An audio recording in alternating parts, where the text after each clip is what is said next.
Welcome everyone to a League of Women Voters Forum, which is actually a job interview for candidates to be Constable of Pima County. The League of Women Voters, it was formed in 1920 with the mission of facilitating voter participation through education, registration, encouraging sound voting practices and procedures. We are a non-partisan organization. We do not support any candidates or endorse any political parties. When we take issue positions, it is only after extensive study and concurrence of our members. Our Greater Tucson chapter just celebrated its 80th anniversary. I'm Dee Maitland, and helping me tonight with this forum is Sue DeArmond, who will be our timer. Sue, do you want to unmute and show everyone how you're going to do the timing? 30 seconds or stop. 30-second warning. So you all will find out what that means to the 4 people who are here to interview for this job. Also behind the scenes, who told me not to introduce her, but I will anyway, is Barbara Becker, who will be handling any questions from the audience. I'll explain this later. I want to introduce you to the candidates for this position.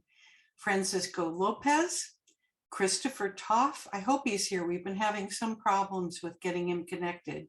Caitlin Rieker and Deborah Martinez-Garibay. To me, this is a very frightening way to do a job interview, but these 4 brave people have agreed to do this. Let me tell you a little bit about what our constables do. They're elected peace officers responsible for serving legal documents and orders from the county justice courts, other departments of the county, and from out of state, such as eviction notices, orders of protection, summons, and subpoenas. They also save property per court order, store levied property, and later sell any unclaimed property. Finally, they provide security for the justice court. There are 10 justice precincts in Pima County, covering 9,241 square miles. Pretty big, huh? It is the 7th largest county in the nation. The qualifications for the position of constable is actually any citizen for the position, but it's normally filled by someone with with connections to law enforcement. When we get into the questions, each of these candidates will be given 2 minutes to introduce themselves to you. I will ask questions, giving each candidate 90 seconds to answer. Each candidate will also answer all the questions, so we'll be fair here. The audience may ask questions also by going to Q&A, which you'll see at the bottom of your screen. I will try my best to get to all the questions in the time allowed. When we're done asking all of our questions, closing statements by the candidates will be 2 minutes each. Do any of the support staff have any things they want to say before we begin? Seeing nothing? Okay. Then I will begin in order and let Francisco Lopez speak for 2 minutes to introduce himself to you. Francisco, go ahead. And be sure to unmute yourself. Thank you, Dee. First of all, I want to thank the League of Women Voters for putting this forum together. My name is Francisco Lopez. I'm a native Tucsonan, and I've lived in Precinct 8 since 2015. I'm not married, I don't have any kids, but I do have a dog, and he sure keeps me on my toes. I'm seeking the appointment of constable because I want to help people such as single mothers, working families, and persons with mental illness. Since the COVID-19 pandemic of 2020 started, I've learned that this job is exposed to inequalities that constables see every day, such as the need for housing, the evictions process, the rise of domestic violence, and the limited health resources. Over the last 2 years, the constable's office has made many changes that has benefited the community. I support those changes that Constable Bennett Burnell helped implement, and I support the Board of Supervisors' decisions on eviction prevention, housing stability, and mental health awareness, just to name a few. If appointed, I will work together to maintain the strong partnerships that the Constable's Office has established with Pima Animal Care, La Frontera, Emerge Center Against Domestic Abuse, COPE, and Kodak. Working together, I know that I can help combat the problems that I will face if appointed as Constable. I look forward to answering your questions and earning your support for the appointment. Thank you. Thank you very much, Francisco. And now we will go to Deborah Martinez-Garibay. Are you Garibay? I'm sorry. Introduce yourself. You have 2 minutes. Hello, my name is Deborah Martinez. I was born and raised in Tucson, Arizona. I have been around the world a few times and been exposed to many different cultures, but Tucson is home and it is my priority. I graduated from Pueblo High School and joined the United States Army after September 11th. I'm the youngest of 5. My dad is a retired small business owner, and my mom is still currently a special needs educator with TUSD. I have a 21-year-old. She works full-time and goes to school full-time, and I love her. I'm so proud of her. I have been retired from the United States Army for about 3 years, but about 13 years ago, I was going through some personal issues, and my spouse and I then separated. I lost my home. I was embarrassed to tell my family what was happening to me and had no choice but to take my 8-year-old with me to the VA and enroll in their homeless program. And they put us in Section 8 housing. I can empathize with any person facing homelessness. I can speak to the positive impact of being treated with basic dignity and respect, and to attest to how community resources help me rebuild my life. I am tactically proficient, but specialize in working directly with people and de-escalating kinetic situations. I ran a homeless program for homeless veterans for several years and retired from that as well. But through years of being heavily involved with Tucson, I have deep community ties and a strong pulse on the community. And in preparation for this position, I've been working with the Constable's Office and educating myself on the most current resources available. I appreciate this opportunity and welcome all your questions. Thank you very much. And now we will go to Caitlin Rieker. I hope I'm saying your name correctly, Caitlin. Unmute yourself and give us 2 minutes about yourself. Hi, yes, thank everybody for being here this evening. My name is Caitlin Rieker. I was born overseas in Turkey to a military family. I've spent most of my school years starting from first grade in Pima County. I'm an alum of Catalina High School. I was in their JROTC program. After high school, I kind of took a little break, traveled the world, went to Hawaii, Germany, and wound up back here. I've currently been in the property management arena for about 7 years now. I work very closely with HUD-VASH and multiple other housing programs, Old Pueblo. I have seen firsthand and had many tough days with our housing situation going on. It has been on this trajectory. I feel compelled to get involved with the community to better aid some of the suffering that's going on right now. I believe my experience in property management will be best utilized in this position. I have an approach from compassion, patience, and respect. Respect is first and foremost. It helps diffuse situations if they are tense. It also just helps the ship go forward. Another big point is, sorry, I'll wrap it up on that one then. Thank you all again for being here, and I look forward to answering your questions. Thank you very much, Caitlin. And now I turn it over to Christopher Toth. I'm so glad we were able to get you online. Christopher, unmute yourself and you have 2 minutes to tell us about yourself. Christopher, you're muted.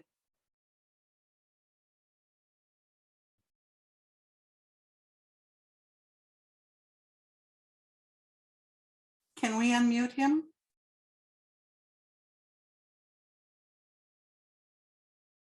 You're still muted. There we go. Go Okay. on. Well, one of my problems are technology, I guess, but I'm here finally, and thank you for having me here. I basically I grew up in Tucson. I went to Sabino High School, and after graduation, I worked in the construction trade for many years. My parents were both realtors, and after about 7 years of that, I decided to get into law enforcement, and I attended Pima College and took some classes on criminal law and administration of justice. I was hired by the Pima County Sheriff's Department in 1989. I was a corrections officer for them at that time for about 5 years. After 5 years there, I went onto the street as a police officer, attended the police academy here in Tucson, and I've been a police officer for about 24, 25 years altogether. During my time as a police officer, I have worked with constables performing their jobs and assisted them. And I understand the impact that right now we had with COVID and the evictions and so on and so forth were put on hold. And I understand that there's problems, but you also have to take it from the viewpoint of the property owners, the mom and pops, which my parents were property owners. They were landlords, and we have to try to make everybody happy and perform this job. I'm currently a patrol supervisor in the city of South Tucson. I work the night shift, and that's what I'm currently doing. Thank you. Thank you very much. I'm glad I don't have to decide between these 4 candidates. The Board of Supervisor gets to do that. Okay, we will go into the questions. Let me start with the first question, and we'll go in reverse order. So Christopher, you're going to be the first one up, and I'll go backwards and forwards this way just to drive you nuts. And you have 90 seconds to answer the question. The first question is, how would you contribute to current efforts to better align the practices of our constables? Please also comment on why consistency in the approaches to the position is important. Christopher, 90 seconds are yours. Okay. Well, there's probably been some information brought out by some people about the inconsistencies in the constable's office, and maybe they need more uniformity, a little more. I guess they need to be.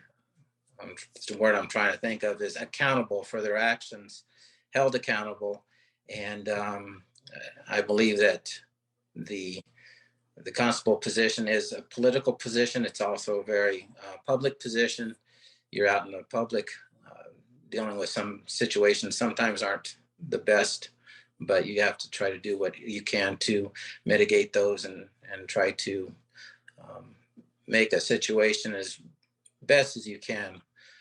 Process serving evictions are very difficult sometimes, and I understand that, and trying to provide resources to the parties that you're talking to is another goal I think that needs to be established in the constable's position, and trying to allow some assistance. But you also have to know that the property owners are there, and they're the ones that are also suffering sometimes as well.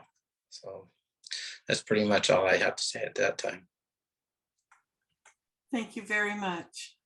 All right, Caitlin, do you want me to unmute yourself, and do you want me to repeat the question? Are you okay? Yeah, if you could repeat one more time, just so I'm clear on it. I'll be happy to. How would you contribute to current efforts to better align the practices of our constables?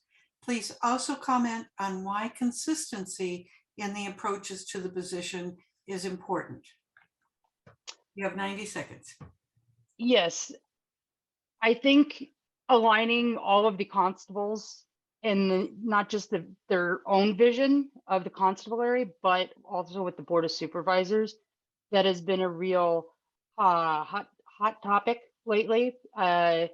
the boundary that we share is if you're on the west of Wilmot, you could be treated and the constable can conduct themselves completely different than if you live on the east side of Wilmot. This doesn't show a united front with our county. This doesn't show teamwork. It shows a little bit of an old school gunslinger mentality that I think that our county has, though I'm sure that was a source of pride at a certain point, we have elevated and evolved. Constables need to work together, share resources, work with the community that's in it. Coming from the landlord aspect, I do understand that there is a balance that needs to be found between somebody's living situation and what is at the end of the day of business. Being a landlord is a unique position. I don't believe in our society that housing is a privilege, it's a right. And constables need to best utilize each other and the community around them, be it the Board of Supervisors. Thank you, Caitlin. Yeah, Sue's little signs are no problem. It comes quick. Yeah, she's mean. Okay, we will now go to Deborah Martinez-Garibay. Deborah, do you want me to repeat the question for you? Be sure to unmute yourself. Yeah, if you could please repeat it one more time, I'd appreciate that. I'll be happy to. How would you contribute to current efforts to better align the practices of our constables? Please also comment on why consistency in the approaches to the position is important. So my approach to better align our practices would be modernizing and consolidating the work in the constable's office. I think with consistency comes a higher standard of operation, and consistency eliminates any type of exclusion or diversity issues. If there's any kind of discrepancy in how individuals are treated, it lends towards exclusion and eliminating resources to people that could possibly benefit from the resources we have in the community. I think what the constable's office needs and what I would like to bring is a higher set of standards and accountability without compromising our humanity. When we show up and we perform in a uniform manner, we present a united front and we command greater respect from the community so that we can better serve our constituents and work with law enforcement and landlords. It all comes together, but there has to be a standard, a basic level of professionalism. Thank you very much. And on to our last one, Francisco. Do you want me to repeat the question for you? Unmute yourself. No, thank you. It's okay. I've got the question. Okay. Well, I'll start off by saying that I want to contribute to the current efforts to the constable position by just noting that, constables are not law enforcement. So there needs to be a change as far as, there needs to be consistency. But, we are providing a service, but with that service, there also needs to be compassion. I think the approach, it plays a big part. These are humans just like me. And, we don't know, we can't judge the situation that they're in. And so I think that if all constables came together and instead of, some are just there to kind of maybe just do the job, evict people, I think we all should help because this is our community. These are people that, that are amongst us that we work with. They go to school with our children, their children go to school with our children. And I think that, being a voice to the public, that's a strong approach as well. But consistency is definitely key in this position. And the constable's office does need to be held to a professional standard, a higher standard. Very good. Thank you, Francisco. Stay on board. You're going to get the next question first. Okay, this is a tough one. I don't know how I would answer it, but how do you deal with pressure and stressful situations? This is me, correct? It's you, correct? Yeah. Well, being in customer service almost, in all the time that I've worked, pressure and stress, I mean, that comes with the job. I mean, it probably comes with any job. My thing is, I don't like to add any problems to a current issue. I like to bring a solution. So in the case of, being a constable, an eviction is not a delightful moment. Even serving a court paper that's not the best moment in someone's life. So as far as stress and pressure, you lose the battle once you get angry and you maybe raise your voice, things like that. And that's not what I'm here for. I'm here to completely help the community and fulfill these duties the best that I can. So as far as the stress and pressure, I'm ready for it, but I really don't see that as being an issue here. It's never really been an issue for me. That's just something where I analyze and I try to bring a solution to the table. Thank you very much. Deborah Martinez-Garibay, you are up next for this stinko of a question. Sorry for my French. How do you deal with pressure in stressful situations? So in my experience as a senior leader in the United States Army, I've led troops into combat situations, and my number one priority is to be a critical thinker, assess the situation, and de-escalate in all possible ways. I think that as a constable, we'll be dealing with people at the lowest point in their lives. They're losing their homes. And that can cause knee-jerk reactions of being combative, being reactive, and that is just their fight or flight natural process that's going to kick in.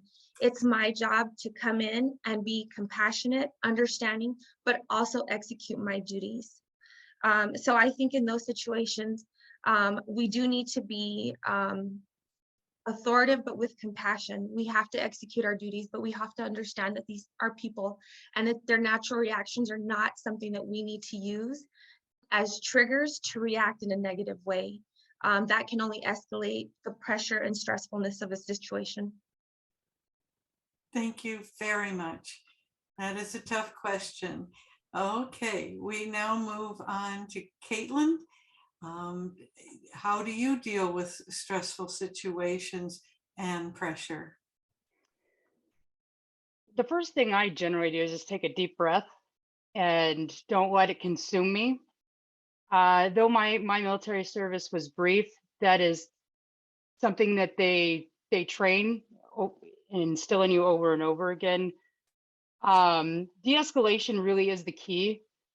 You aren't confronting people 9 times out of 10 at a pivotal moment in their life that is great. Besides, I recall when COVID first started and many conversations and many tears, including my own tears, and just fear. And one of the things that I would do is try to find a common ground with whoever's in front of me. I found that helped de-escalate the situation. Sometimes you do need to be firm, of course, because it's not just about evictions. You're going to be serving domestic violence court orders. So you have to be prepared for that. But I found that if you meet aggression with aggression, you don't get very far very quickly. So diffusing the situation, taking a calm, deep breath, and ensuring the person that you're interacting with knows they have resources and a community around them that will help them. Thank you so much. Oh,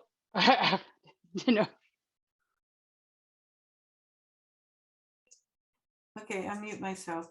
Whoops, there we go. Okay, Christopher, you're up. How do you deal with pressure and stressful situations? I have been in a lot of tense situations in my career, and actually probably one of the most stressful situations was about 15 minutes ago when I first started this thing. I was having a very difficult time trying to get that going, but and I was pretty well stressed and I wasn't sure exactly what to do, but I calmed down and made it. I got it through. And but basically, the way I would handle stress is, or if I'm in a situation that's very tense, I try to talk to people, calm them down. I'll be honest with you. 5 years at the Pima County Jail, talking to people. You're dealing with a lot of people by yourself in a big room. So being able to communicate with people is very important. Communication skills, listening, not just talking and trying to overrule a situation. And as far as stress in my life goes, I like to try to stay in shape. I like to get out, exercise, hike, beautiful Tucson, and just basically I do calm a lot of situations down. I try to instill that in the people that I work with and that work for me as a supervisor in patrol. I'm also helping officers that are also under stressful situations, and I've been there and done it and try to just calm everybody down. Thank you. Thank you, Christopher. Now we'll move on to the next interview question. I really respect all of you for your answers, and I'm so glad this isn't me. You are all very brave to be doing this as a job interview. Okay, this time I'm going to mix it up a little bit. I'm going to begin with Deborah Martinez-Garibay.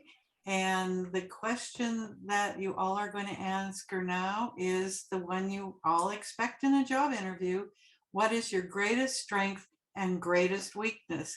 Don't forget the weakness. Deborah, you're up. I think my greatest set of strengths that I bring is a high level of standards and accountability without losing my humanity.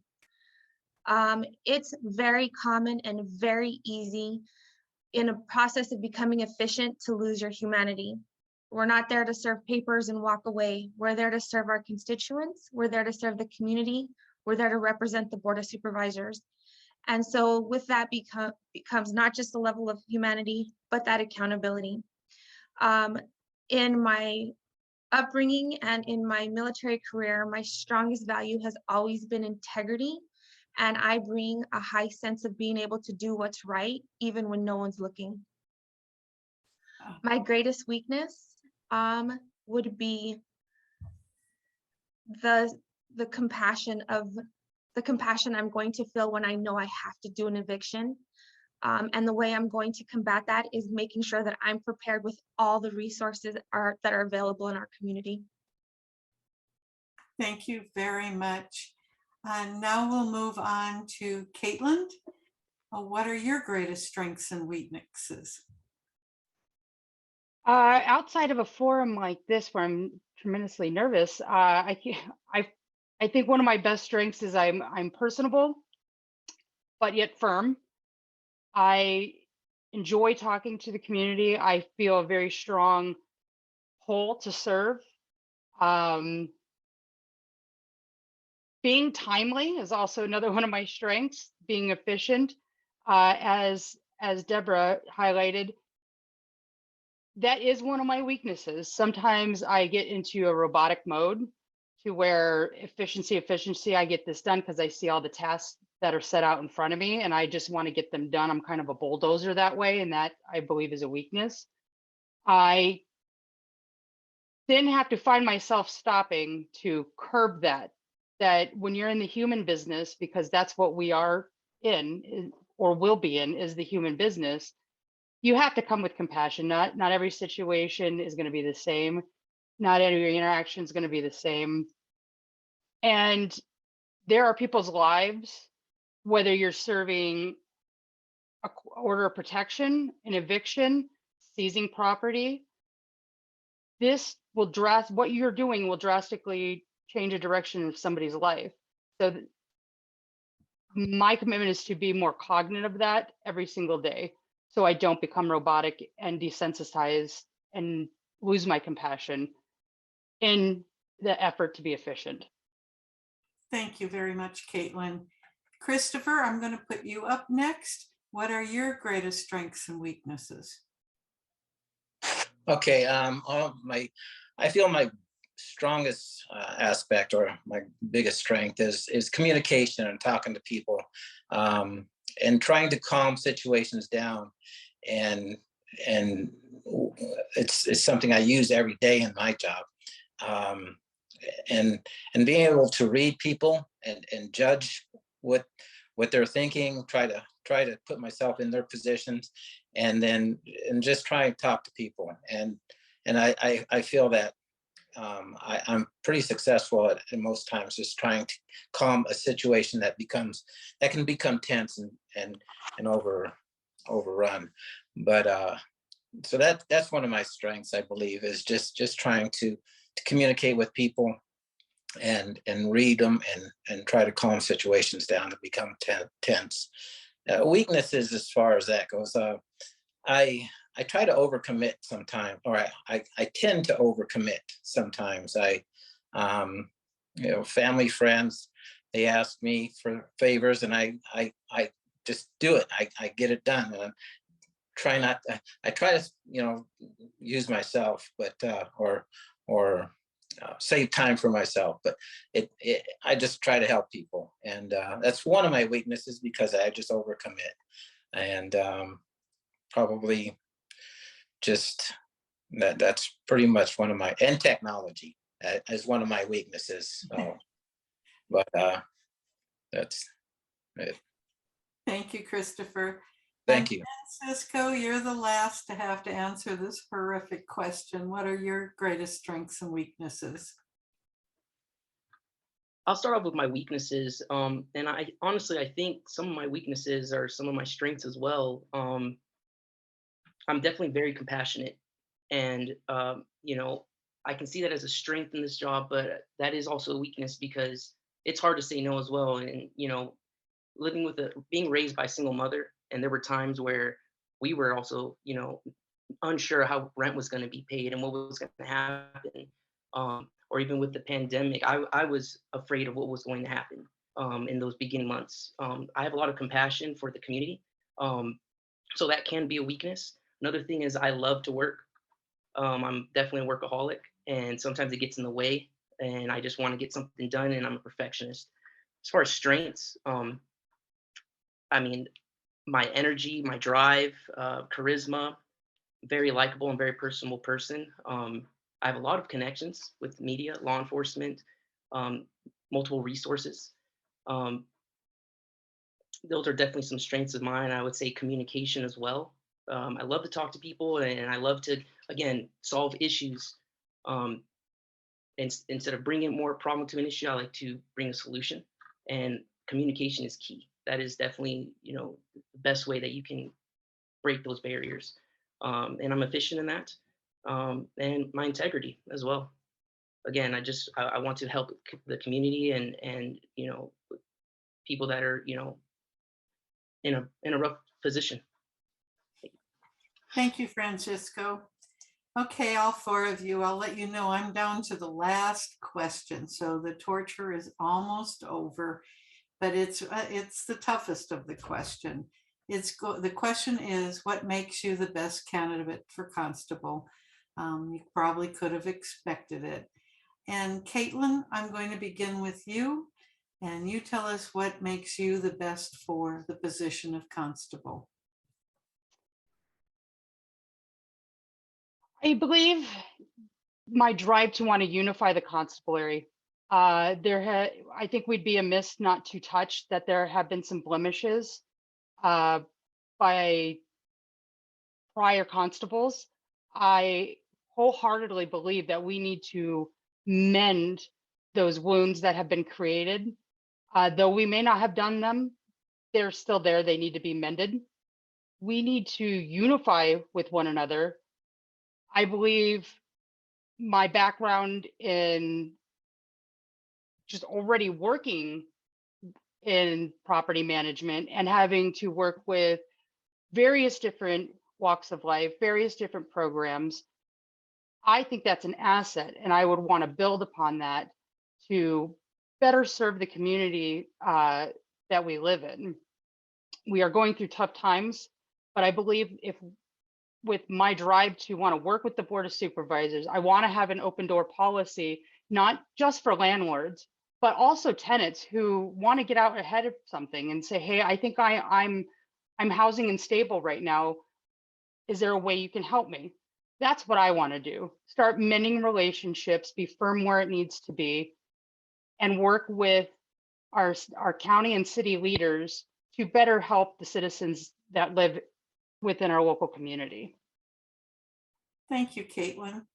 I also wanted to remind the audience, if they have a last minute question that they want to do, be sure to go to Q&A and type it in. And now we'll move on to Christopher. And Christopher, what makes you the best candidate for constable? Well, I'll first state that I didn't hear what other people, I didn't get a chance to because I wasn't in the Zoom meeting yet. So this, if I say anything that is sounds like it's going against somebody, it's not. I don't even know what other people were doing here or what their previous experiences were. But as far as my experience goes, I'm 25 years in public service, 5 in as corrections, 20 plus in police work. And I feel that a constable position is law enforcement. And that is, it's just another extension. And there are some differences, of course, between police, deputy sheriff, and constable. And constables serve process, they serve paperwork, judges, justice of the peace is prepare. And so being that said, I have many years of experience of dealing with people in tense situations. I have many years of serving notices and serving papers and protection orders, order of protections, injunctions against harassment. And I just have that experience.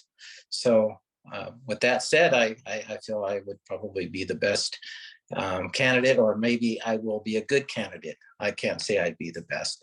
I'm a good candidate. Thank you. Thank you, Christopher. Francisco, you now get the question. What makes you the best candidate for constable? Well, I think I'd be the best candidate to be constable because I have a desire to help and guide individuals that do not have those resources in these difficult times. Maybe they don't know about the resources. They might not have the proper information. I want to be able to reassure them that reassure them that when they're evicted, they won't be thrown out onto the streets. They will have alternative housing options. When it comes to evictions specifically, I don't want to go to their door to throw them out. I want to go to the door to help them out, regardless of the situation. That's the bottom line, in my perspective. Not addressing the root cause of these evictions could be an issue. There's mental health issues. There's might be drugs involved, financial hardship, domestic violence. There's tons of things that constables deal with. I think that I'd be the best candidate because I understand some of these issues, and I'm there to help, not to extend the problem. Thank you so much, Francisco.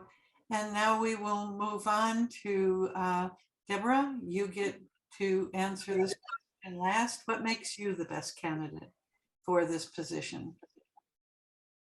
I think I could revisit a lot of the things I've already stated, my own struggles, but I think it all comes down to what I bring in my tool belt. I have a sense of being able to de-escalate a situation, communicate, and empathize with the people that we are going to be working with every single day. For several years, I ran a homeless program a program for homeless veterans. That kind of went away with COVID because the city stepped in and kind of took that over, which was excellent. But because of that, aside from the skills I already have as a person, I have a huge net of resources that I can tap into. I'm very tied into mental health services. I'm very tied into community resources. I sit on several veteran advisory communities. So I am tied in with our political representatives. I can always tap them for resources. And I have the desire to educate myself and always be willing to learn how can I better serve my community. Thank you so much. I am so glad I am not tasked with the responsibility of choosing between these four excellent candidates. This is a tough job, and it's got to be one of the toughest job interview situations I've ever seen. Really respect all four of you. We're now going to give each of you 2 minutes to say what you want us all to be left with in this meeting. And Francisco, I'll begin with you. You get to tell us what you want us to remember out of your job interview today. Okay, thank you.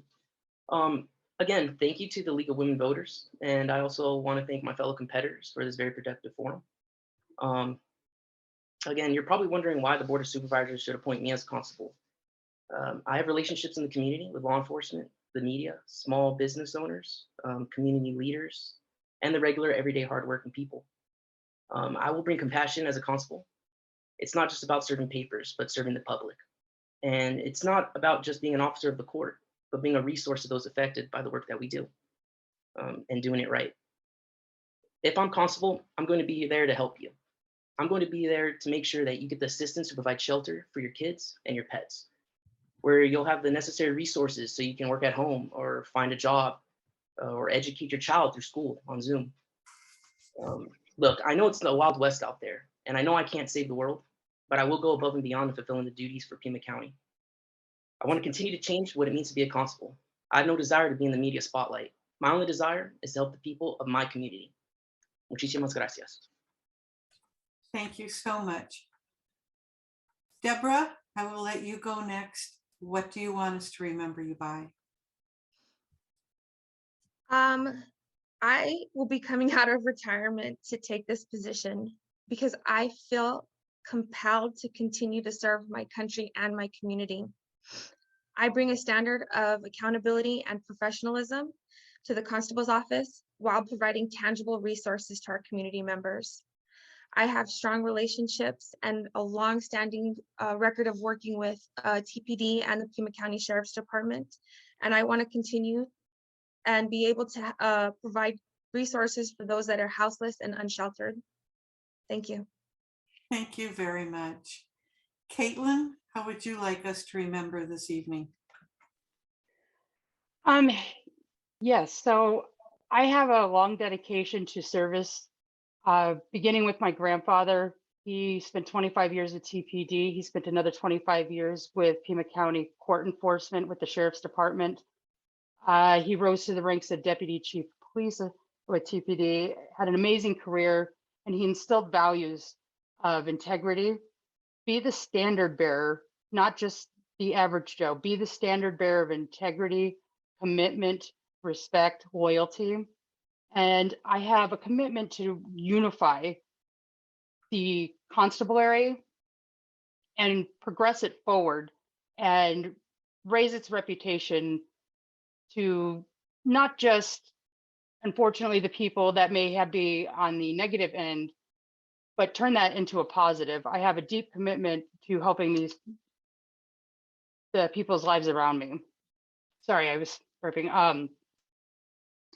But I feel our community needs help, and I can use my network that I already have in place with being on the landlord side of this aspect.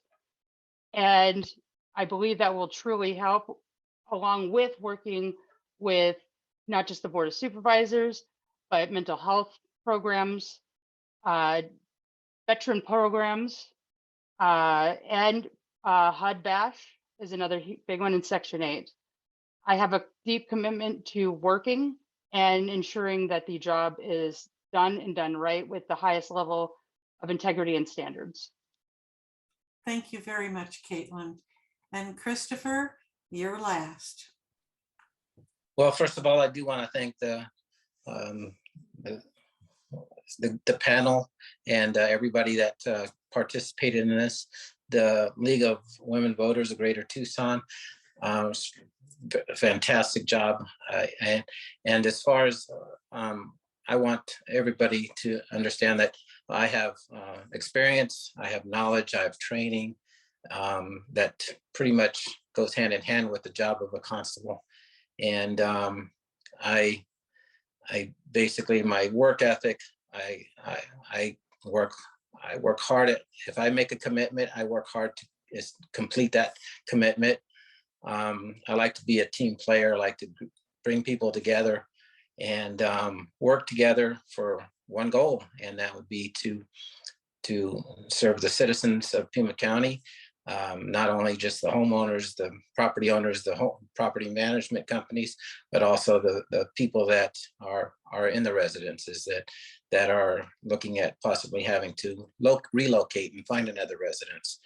And I would be more than willing to try to help locate other alternative housing for people with, I know there's a limited supply, and but we just have to work with who needs it the most, I guess, and work our way down. Thank you. Thank you all so much for your bravery at doing a job interview this particular way. And it's a tough job that you're all applying for to protect those that are at the weakest point in their lives in this community. Want to thank the audience for coming for this. Hope that you will be geared up and registered to vote, since that's the League of Women Voters mission. And certainly we would entertain any of you who wanted to join the League of Women Voters of Greater Tucson. And I will thank everyone who helped tonight put this on, and let you all get back to your evenings, and let these poor 4 people take a deep breath and maybe have a glass of wine. Thank everybody so very much, and see you at the next Constable interview.